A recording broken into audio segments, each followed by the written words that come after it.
दोस्त नहीं रखता।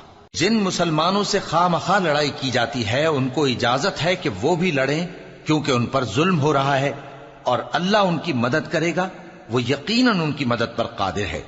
ये वो लोग हैं कि अपने घरों से नाहक निकाल दिए गए, इन्होंने कुछ कसूर नहीं किया।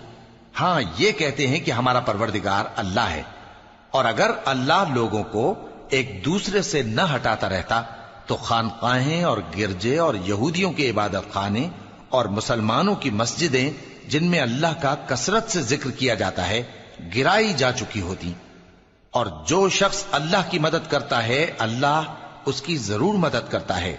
बेशक अल्लाह तवाना है, गालिब है। ये वो लोग हैं कि अगर हम इनको मुल्क में हुकूमत दे दें तो नमाज कायम करें और ज़कात अदा करें और नेक काम करने का हुक्म दें और बुरे कामों से मना करें, और सब कामों का अंजाम अल्लाह ही के इख्तियार में है।